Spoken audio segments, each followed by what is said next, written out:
Well done. Good morning and welcome. My name is John Edwards. I'm the Privacy Commissioner of New Zealand. I need to start with matters of another regulatory framework which are often misconstrued, health and safety. I am told I'm obliged to mention to you that we have an advanced fire protection system here which can evacuate single floors or the entire building.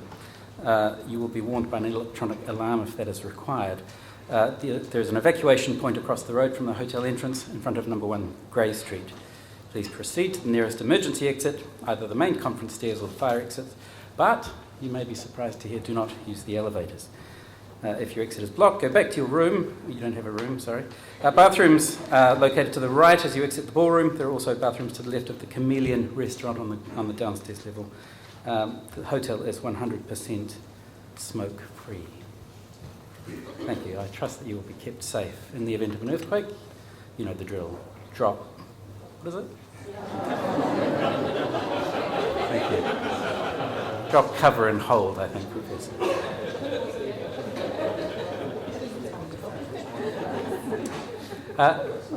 We have a hashtag for today's session.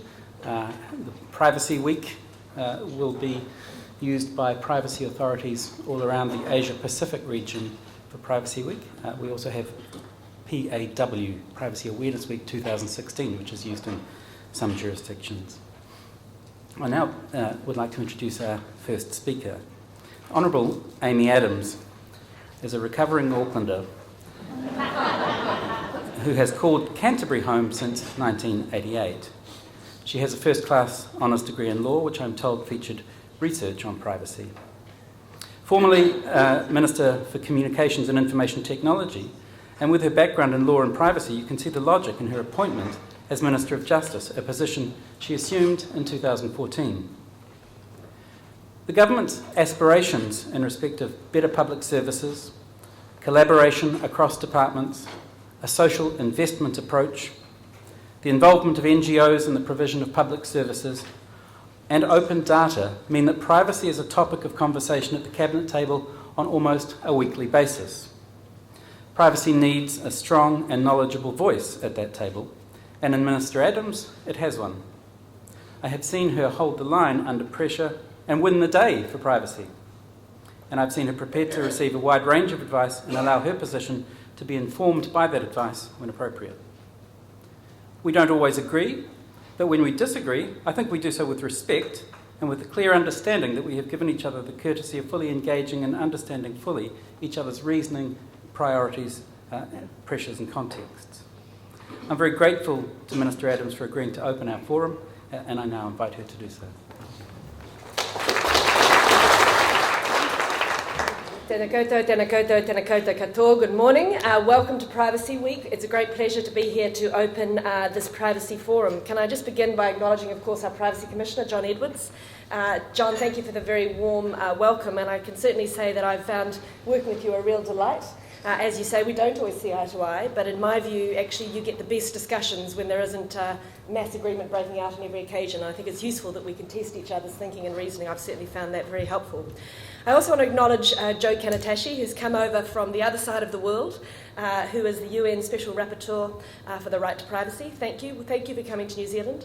When you live in New Zealand, you just sort of get used to everywhere being a long way, but I know it is a big call to come down to New Zealand. I'm disappointed to hear you're only seeing Wellington, but as I say, you'll have to come back and see more of the country.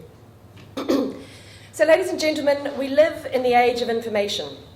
We're creating and disseminating information like never before. And that creation and dissemination could, of course, be through deliberate acts that each of us take, or it could be as a consequence of the unprecedented collection and analysis of the way we live our lives. This presents enormous opportunities across both the private and the public sectors to both better design and provide services in a way that's more cost-effective and better targeted. But as those of us working in and around the area of privacy know, it also poses significant challenges. So today I want to talk a little bit about the way data and technology is changing the dynamics of our privacy framework and how the government's rethinking the way we respond. So New Zealanders quite rightly expect that their dealings with government will be easy and effective, and that government will protect people from harm, What's less, I think, well known is how critical information sharing is to achieving these aims. When we make decisions that information cannot be shared across and between government agencies, there's an opportunity cost that comes with that. And our job as privacy practitioners is to lead a mature and informed debate on that balance and ensure that we continue to have the settings right. So my goal is to have a government that appropriately uses information in an effective and timely manner for the benefit of New Zealanders, but where we also have the necessary infrastructure and penalties to act swiftly if a person's privacy is unfairly infringed. And importantly, where the public are well informed about which of their information is likely to be used, by whom, and for what purposes, and what rights they have to control or limit its use in any given situation. Our privacy framework works best when New Zealanders trust and support it.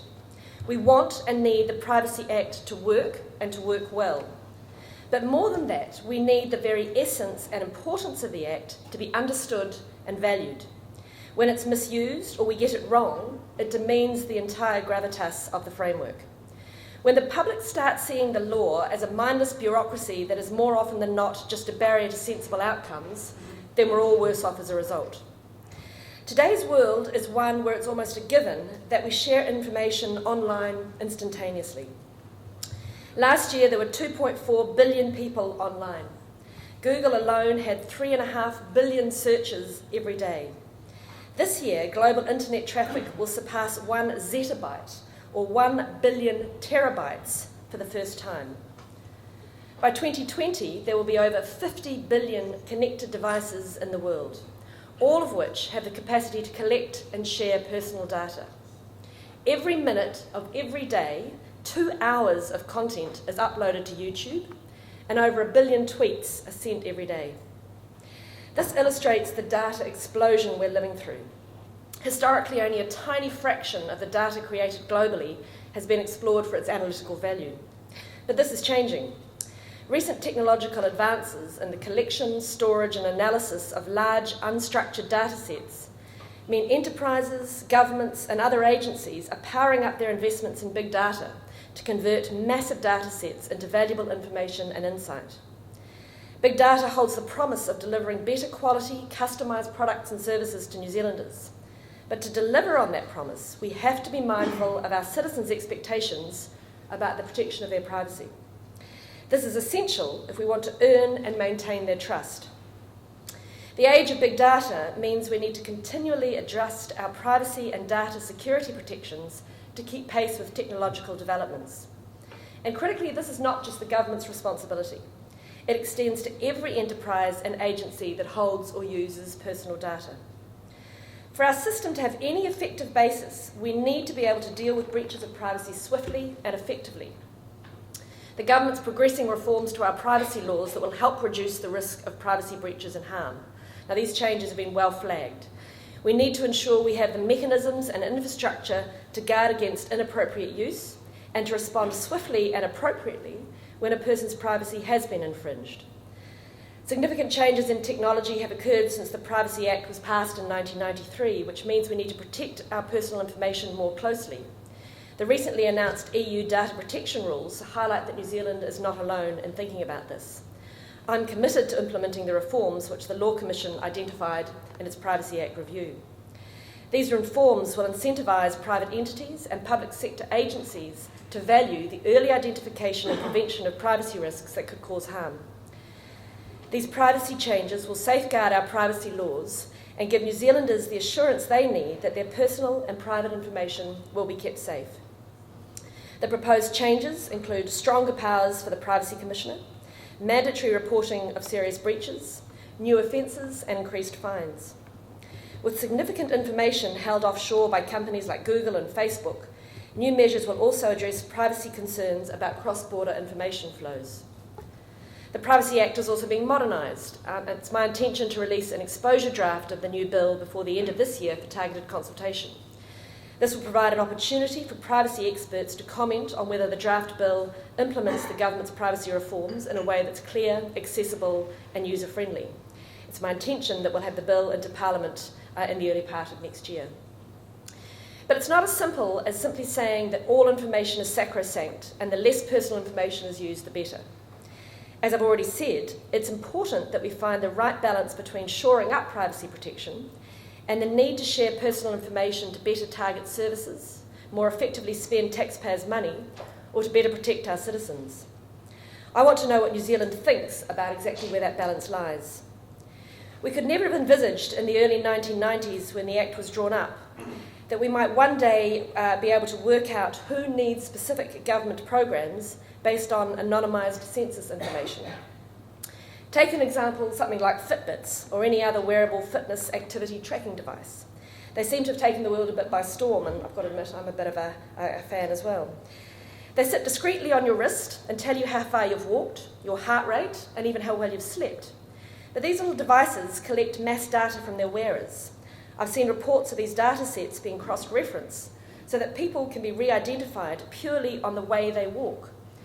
They can also be used by marketers to gain useful insights to offer tailored goods and services to specific people and customer segments.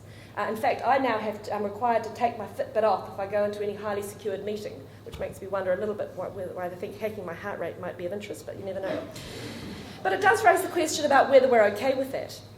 And what do we think about the commercial uses of re-identified data, like your health insurer buying information that shows that you don't walk more than 1,000 steps a day, when that information is sensitive? Or a credit card agency or a credit agency seeking from location information that you happen to spend a lot of time in the casino. So do we want to prohibit one or all of these examples? I know there's a panel discussion later this morning on this issue, and I'm very interested to see where that discussion lands. Is it time to focus less on how information about a person is obtained, such as whether it is provided, observed, derived, or inferred, and instead focus on how the information is used and whether those uses benefit people, society, or in fact cause harm? I'm interested in exploring what New Zealanders think about the potential to regulate the use of any previously anonymised data that has been accidentally or intentionally re-identified. To this end, I'm working with the Data Futures Partnership, an independent group helping lead the development of the data use system in New Zealand. The partnership will include the theme of re-identification in its public debate in the second half of this year on the social licence to use data in new and interesting ways. I'm also very interested to hear more about what is private information in this Facebook age. Is putting an email address in the CC field instead of the BCC field really a privacy breach when our phone numbers and addresses have been public for decades? Does posting a relationship status update alter the privacy protection that applies to the use of that information? How do we explain to our children the very real, very viral, and very permanent impact of posting photos and information online? Who's going to get that information in the future, and for what purpose? I saw a great story the other day where a company in the US had posted large billboards of photos that teenagers had put online on their Facebook and other social media accounts, put up big billboards of these photos outside their schools, and the kids were horrified. Oh, take them down. They said, well, look, that's what you've done. You've put them out there just to try and get that message home, which I thought was a really creative and interesting way of getting that debate happening. What we do know, though, is that we can't look at today and tomorrow's issues through a privacy lens that was created before most of our population was born, without ensuring that we're continually recalibrating society's views on some of these issues. From a government lens, we're thinking about these issues in terms of the transformative shift in the way public sector agencies use information to direct the programs to those in need. The government's social investment approach is largely about using anonymised data from Statistics New Zealand's integrated data infrastructure. It's about collecting and collating data and using it in smart and sophisticated ways to influence public policy and ultimately drive better results. But there's a point where we need to move beyond statistical modelling and determine the actual people we need to reach and how we're going to help them better. And there's a great deal of potential for where sharing information in an effective and timely manner can improve the lives of New Zealanders. I think many people are in fact surprised to learn that it's not already happening. For example, community housing workers could find the best housing solutions for people with complex needs if they have all of the information. Schools could be notified of health issues that may affect a child's learning, and doctors wouldn't think twice about reporting their suspicions about how children might be being treated at home.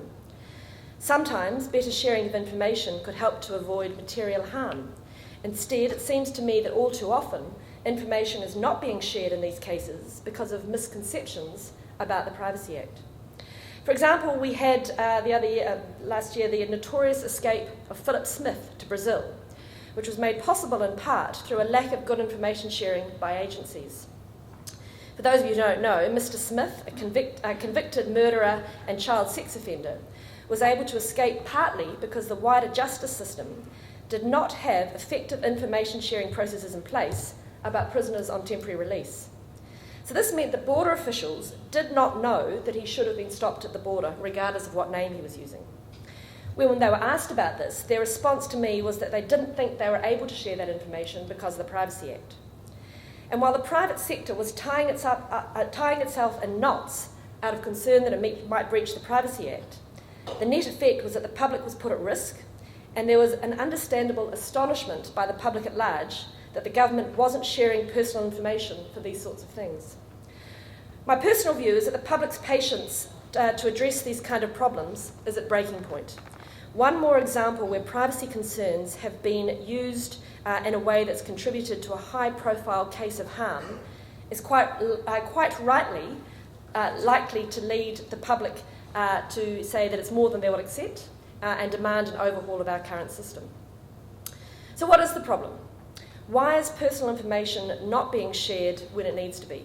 And have we lost sight of the issue of balance and appropriate use? For starters, I don't think there's any single issue to point to. However, the current structure of the Privacy Act appears to cause difficulty for agencies in reaching a definitive or legally robust conclusion about when information properly can be shared. This stems from the principles-based approach of the Act, which ironically is flexible in its nature, but doesn't help a frontline operator who needs to make a quick decision.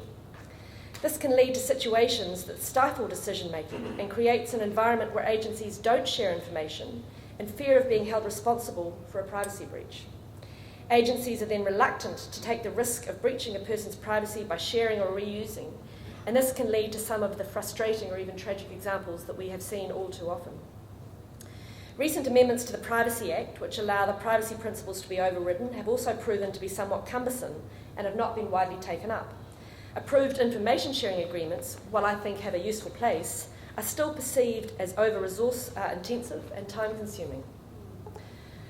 While it's clear that there's no quick fix to these issues, there is a general acknowledgement that we need to do better.